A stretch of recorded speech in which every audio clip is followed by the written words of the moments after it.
Hello friends, welcome to my YouTube channel. இன்றைக்கி நம்ம என்ன பார்க்க போகிறோன்னா, வாட்ஸ்அப்பில் ஒரு இம்பார்ட்டன்ட் செட்டிங்ஸை பார்க்க போகிறோம். அது என்னென்னா, நீங்கள் ஆன்லைனில் இருந்தால் கூட நீங்கள் ஆஃப்லைனில் தான் இருக்கீங்க அப்படின்னு சொல்லிட்டு உங்கள் ஃப்ரெண்ட்ஸ் அண்ட் ஃபேமிலிஸ்கிட்டே ஷோ பண்ணணுமா? ஸோ அது எப்படி பண்ணுறது தான் இந்த வீடியோக்குள்ளே பார்க்க போகிறோம். வீடியோக்குள்ளே போகிறதுக்கு முன்னாடி நீங்கள் இன்னும் எங்கள் சேனலை சப்ஸ்கிரைப் பண்ணால் சப்ஸ்கிரைப் பண்ணிட்டு பக்கம் இருக்க பெல் ஐக்கானை கிளிக் பண்ணிக்கோங்க. அப்போ தான் நாங்கள் போடுற வீடியோஸில் உங்களுக்கு நோட்டிஃபிகேஷனாக வரும். சரி, வீடியோக்குள்ளே போகலாமா? அதுக்கு நம்ம ஃபஸ்ட்டு வாட்ஸ்அப் ஓப்பன் பண்ணிக்கலாம்.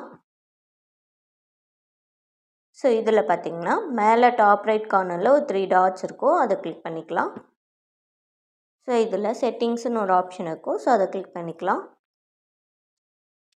ஸோ இதில் பார்த்திங்கன்னா ப்ரைவசின்னு ஒரு ஆப்ஷன் இருக்கும், ஸோ அதை கிளிக் பண்ணிக்கலாம். ஸோ இதுக்குள்ளே போட்டிங்கன்னா லாஸ்இன் அண்ட் ஆன்லைன்னு ஒரு ஆப்ஷன் இருக்கும், ஸோ அதை கிளிக் பண்ணிக்கலாம். இதில் நீங்கள் எந்த ஆப்ஷன் கொடுக்கணுன்னா நோபடின்னு ஒரு ஆப்ஷன் இருக்கும், ஸோ அதை கிளிக் பண்ணிக்கோங்க. அப்போ தான் உங்களோட லாஸ்இன் யாருக்கும் காட்டாது.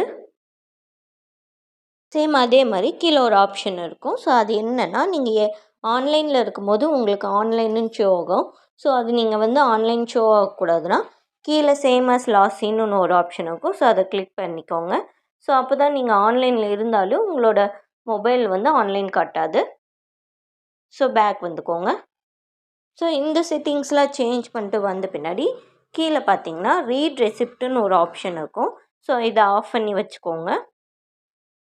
ஸோ இது எதுக்கு பண்ணுறோன்னா, ஸோ இன்கேஸ் நீங்கள் ஆன்லைன்குள்ளே போயிட்டு அந்த மெசேஜை ரீட் பண்ணிட்டாலும் நீங்கள் ரீட் பண்ணிட்டீங்க அப்படின்னு சொல்லிட்டு ஷோ ஆகாது. ஸோ அதனால் இந்த ஆப்ஷனை ஆஃப் பண்ணி வச்சுக்கோங்க. ஸோ இந்த 3 செட்டிங்ஸும் பண்ணிங்கன்னா நீங்கள் ஆன்லைனில் இருக்கிறது உங்கள் ஃப்ரெண்ட்ஸ் அண்ட் ஃபேமிலிக்கு தெரியாது. இன்கேஸ் நீங்கள் ஆன்லைன்லேருந்து மெசேஜை ரீட் பண்ணிட்டாலும் அவங்களுக்கு அது தெரியாது. சேம் இதே மாதிரி நீங்கள் ஸ்டேட்டஸ் கூட நீங்கள் போடுற ஸ்டேட்டஸ் ஹைட் பண்ணியும் வைக்கலாம். அது எப்படி பண்ணுறதுனா கீழே ஸ்டேட்டஸ்னு ஒரு ஆப்ஷன் இருக்கு இல்லையா, ஸோ அதை கிளிக் பண்ணிக்கோங்க. இதில் மை கான்டாக்ட்ஸ்ன்னு மோஸ்ட்லி இருந்துச்சுன்னா உங்கள் கான்டாக்ட்ஸில் இருக்க எல்லாருக்குமே உங்கள் ஸ்டேட்டஸ் ஷோ ஆகும்.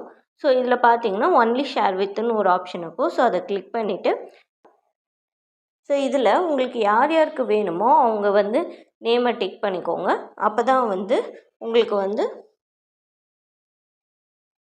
அந்த நேம் உங்களுக்கு யார் யாருக்கு உங்கள் ஸ்டேட்டஸ் ஷோ பண்ணணுமோ அந்த நேம்லாம் டிக் பண்ணிவிட்டு ஆட் பண்ணிக்கோங்க. அப்போ தான் உங்களோட ஸ்டேட்டஸ் ஒரு சிலர் மட்டும் பார்க்க முடியும். ஸோ இந்த செட்டிங்ஸ்லாம் சேஞ்ச் பண்ணிங்கன்னா நீங்கள் ஆன்லைனில் இருந்தாலும் ஆஃப்லைனில் இருக்கிற மாதிரி காட்டிக்கும். ஸோ இந்த வீடியோ உங்களுக்கு பிடிச்சிருந்தா லைக் பண்ணுங்கள், கமெண்ட் பண்ணுங்கள், ஷேர் பண்ணுங்கள். மறக்காமல் எம்பி வாய்ஸ் ஓவர் சேனலை சப்ஸ்கிரைப் பண்ணிட்டு பக்கம் இருக்க பெல் ஐக்கானை கிளிக் பண்ணிக்கோங்க. அப்போ தான் நாங்கள் போடுற வீடியோஸ்லாம் உங்களுக்கு நோட்டிஃபிகேஷனாக வரும். இதே மாதிரி மேலும் சில இன்ஃபர்மேட்டிவ் வீடியோஸ்க்கு கீழே எங்கள் டெலகிராம் சேனலும் ஷேர் லிங்க்கும் ப்ரொவைட் பண்ணுறோம். அதில் ஆட் ஆகி உங்களுக்கு தேவையான இன்ஃபர்மேஷனை கெட் பண்ணிக்கோங்க. தேங்க்யூ.